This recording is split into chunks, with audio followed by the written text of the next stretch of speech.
দুর্গাপুর শহর কি শিল্পাঞ্চলের তকমা হারিয়ে বৃদ্ধাশ্রমে পরিণত হচ্ছে ধীরে ধীরে?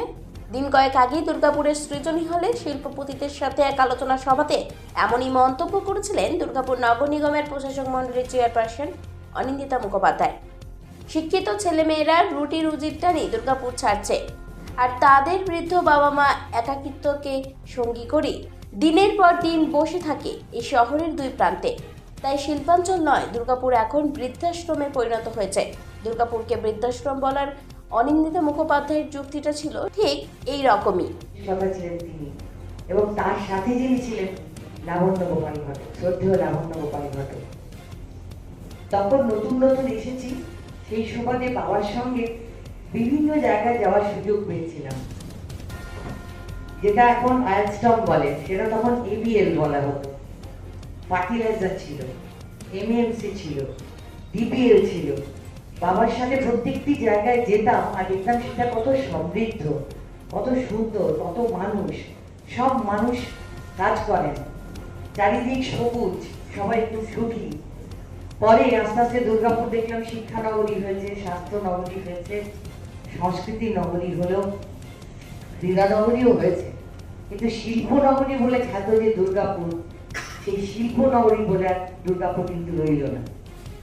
আস্তে আস্তে আস্তে আস্তে কিরকম যেন সব গৃহমান হয়ে গেল।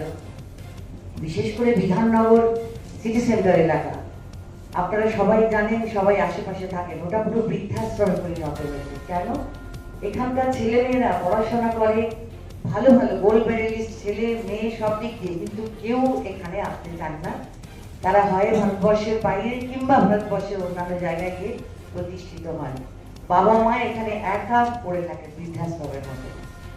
দুর্গাপুর নগর নিগমের প্রাক্তন মেয়র এই দিন অনিন্দিতা মুখোপাধ্যায় শিল্পপতিদের আর্জি জানিয়েছিলেন, আসুন শিল্পে বিনিয়োগ বাড়ায় দুর্গাপুরে, নচেত মুক্তি নেই কোনোভাবে।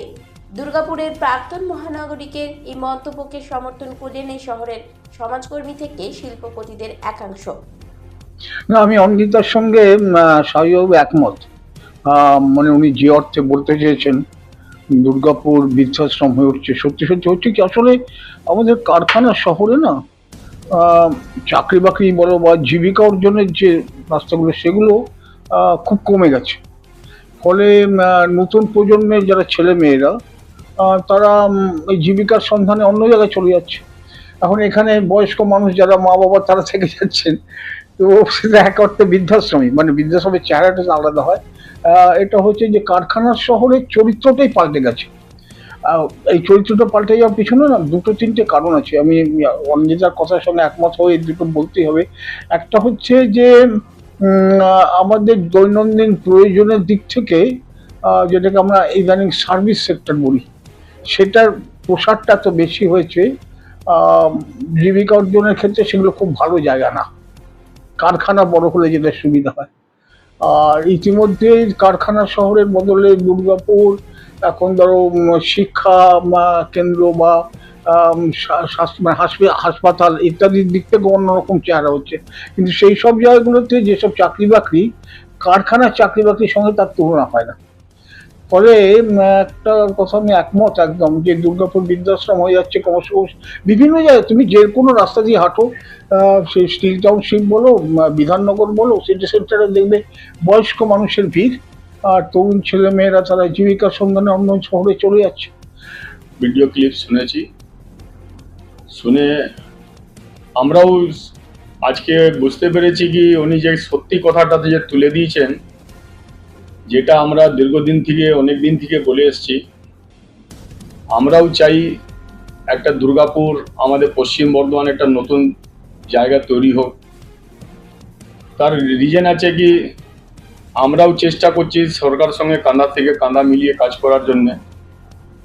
আর অনেকবার আমরা বলার চেষ্টা করেছি, তো সরকার কাছে মনে হয় কোনো রকম এটা পৌঁছায় নাই। কিন্তু উনি আমাদের চেয়ারপারসন ওদিন যে কথাটা ওই সভাঘরে বলেছেন, নিশ্চয়ই আমরাও ওটা ফিল করি। কারণ কি, অনেকগুলো ছাড়পত্র যেটা আছে আমরা দেখেছি অনেক দীর্ঘদিন লেগে যায়। আর এখনকার ছেলে মেয়েগুলো যেটা আছে সেটা মানে অত পেশেন্স নাই কি ওটাকে সহ্য করতে পারবে। তো পড়াশোনা করে ছেলে মেয়েরা ম্যাক্সিমামরাই বাইরে চলে যায় চাকরি করতে। দুর্গাপুরে একটা একটা করে বৃহৎ রাষ্ট্রায়ত্ত সংস্থা বন্ধ হয়েছে, কর্মহীন হয়েছে অনেকেই। বন্ধ কারখানার তালিকায় রয়েছে রাষ্ট্রায়ত্ত সংস্থা হিন্দুস্তান ফার্টিলাইজার কারখানা, এমএএমসি, ভারত আফ্রিকাল গ্যাস ফ্যাক্টরি বা বিওজিএল কারখানা। বাম জামানায় বেকারের কর্মসংস্থানের লক্ষ্যে শহর দুর্গাপুরের বুকে ক্ষুদ্র মাঝারি শিল্প তৈরি হয়েছিল, কিন্তু সেগুলো ইতিমধ্যেই ধুঁকতে শুরু করেছে নানান কারণে। সেখানেও অভিযোগ রয়েছে বিস্তর। কর্মসংস্থানের ক্ষেত্রে বহিরাগতরা সুযোগ পেলেও স্থানীয়রা ব্রাত্য হয়ে থাকে এই কারখানাগুলোতে, এমন অভিযোগও রয়েছে স্থানীয়দের। আর তাই দুর্গাপুরে শিল্পপতিদের আলোচনা সভায় রাজ্যের মন্ত্রী প্রদীপ মজুমদার মঞ্চে উপস্থিত রাজ্য তৃণমূল শ্রমিক সংগঠনের সভাপতি ঋতব্রত বন্দ্যোপাধ্যায়কে অনুরোধ করেন স্থানীয়দের কথা ভাবতে হবে এবার। দুর্গাপুরে আমাদের অভিজ্ঞতায় যে এখানে স্থানীয় যুবকদের ভেতরে একটা ধারণা, এবং সেই ধারণার যথেষ্ট কারণ আছে, যে স্থানীয় ছেলেরা সুযোগ থাকলেও সেই সুযোগ যথাযথভাবে পান।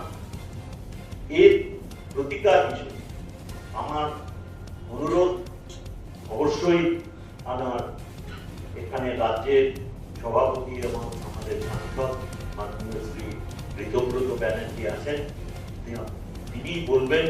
তো আমি অনুরোধ করি আপনাদের যে আমাদের সরকারের কাছে, প্রশাসনের কাছে যথেষ্ট তথ্য আছে, আপনাদের প্রয়োজন যা, সেই প্রয়োজন যদি আপনারা আমাদের প্রশাসনিক স্তর থেকে তাদের নাম সংগ্রহ করে নেন, তাহলে হয়তো এই ধরনের যে ধারণা, এবং যার যথেষ্ট কারণ আছে, আমি আবার বলছি, তার থেকে হয়তো দুর্গাপুর মুক্তি পাবে, এবং আমাদের স্থানীয় যুবশক্তি যদি এই সব শিল্পেতে যথাযথভাবে যোগ দিতে পারে, তাহলে নিশ্চয়ই তারাও লক্ষ্য রাখবেন যাতে শিল্পের কোনো অসুবিধা না হয়।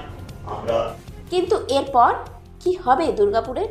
কি করবে দুর্গাপুরের শিক্ষিত বেকার ছেলে মেয়েরা? এবার জন্য দেখছিলাম যে কিভাবে হয়। তো তখনই আপনার করলো, কোভিডটা আসলো, তারপরে সবকিছু পোস্টপোন হতে থাকলো, প্রত্যেকটা এক্সামের ডেট।